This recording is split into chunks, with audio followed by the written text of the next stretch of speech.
রোহিঙ্গাদের জন্য শর্ত পূরণ সাপেক্ষে একটি হিউম্যানিটেরিয়ান প্যাসেজ বা মানবিক করিডোর দেওয়ার বিষয়ে বাংলাদেশ নীতিগতভাবে সম্মত হয়েছে।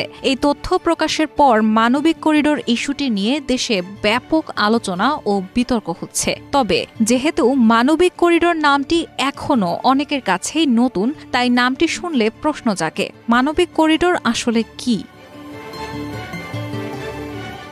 সাম্প্রতিক সময়ে ফিলিস্তিনের গাজায় ভয়াবহ নৃশংসতার তীব্র মানবিক সংকটে পড়া গাজার মানুষদের জন্য সহায়তা পাঠাতে মানবিক করিডোর বারবার আলোচনায় এসেছে। এর বাইরে বিশ্বের নানা দেশে সংঘাতময় এলাকায় এ ধরনের করিডোর প্রতিষ্ঠার উদ্যোগ দেখা গেছে। মানবিক করিডোর হল এক ধরনের অস্থায়ী অসামরিকীকরণ অঞ্চল, যা একটি সংকটপূর্ণ অঞ্চলে মানবিক সহায়তার নিরাপদ পরিবহন এবং শরণার্থীদের বের করে আনার উদ্দেশ্যে তৈরি করা হয়। এই ধরনের করিডোর একটি নো ফ্লাই জোন বা নো ড্রাইভ জোনের সাথেও যুক্ত হতে পারে। করিডোর দিলে বাংলাদেশ নিরাপত্তার ঝুঁকিতে পড়বে কি না তা নিয়েও চলছে নানা আলোচনা সমালোচনা। রাখাইনে ত্রাণ পাঠানোর জন্য মানবিক করিডোর দিতে বাংলাদেশের প্রতি অনুরোধ জানিয়েছিল জাতিসংঘ। সংস্থাটির এই প্রস্তাবে সম্মতিও দিয়েছে বাংলাদেশ।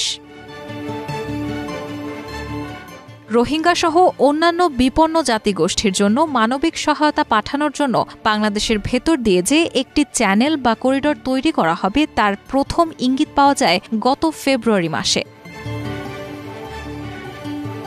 এর এক মাস পর গত মার্চ মাসে বাংলাদেশ সফরে আসেন জাতিসংঘ মহাসচিব। এ সময় তিনি পররাষ্ট্র উপদেষ্টা তৌহিদ হোসেনের সঙ্গে যৌথ সম্মেলনে বলেছিলেন, মিয়ানমারের লড়াই বন্ধ ও সেখানে গণতন্ত্র পুনঃপ্রতিষ্ঠা নিশ্চিত করতে আন্তর্জাতিক সম্প্রদায় এবং মিয়ানমারের সমস্ত প্রতিবেশী দেশের চাপ বৃদ্ধি করা অত্যন্ত জরুরি। এর প্রথম ধাপ হবে সহিংসতা বন্ধ করা। জাতিসংঘ মনে করছে, রাখাইনে মানবিক সহায়তা না পাঠানো হলে সেখানে থাকা বাকি জনগোষ্ঠীর খাদ্য সংগ্রহে প্রতিবেশী দেশে অনুপ্রবেশের আশঙ্কা রয়েছে। আর এবার শুধু রোহিঙ্গারাই নয়, রাখাইনের বাকি জনগোষ্ঠীরও প্রবেশের শঙ্কা রয়েছে। করিডোরটিকে মানবিক ক্ষেত্রে ত্রাণ পাঠানোর জন্য চিহ্নিত করা হলেও এটি বাংলাদেশের জন্য ঝুঁকিপূর্ণ। যেখানে আরাকান আর্মিকে কোণ ঠাসা করতে সব সরবরাহ আটকে দিয়েছে মিয়ানমারের জান্তা সরকার, সেখানে বাংলাদেশ হয়ে যে ত্রাণ যাবে তা রাখাইনের বেসামরিক নাগরিকদের কাছে পৌঁছাবে নাকি আরাকান আর্মি সেগুলো দখলে নেবে, তা নিয়ে প্রশ্ন থেকেই যায়।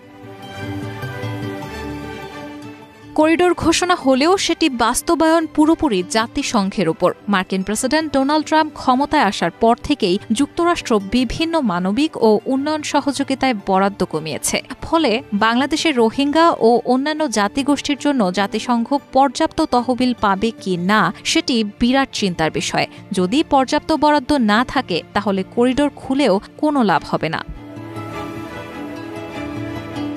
মানবিক করিডোর আসলে নতুন কিছু নয়, বরং ২০ শতকের মাঝামাঝি থেকে সংঘাতময় অঞ্চলগুলোতে এটির প্রচলন শুরু হয়।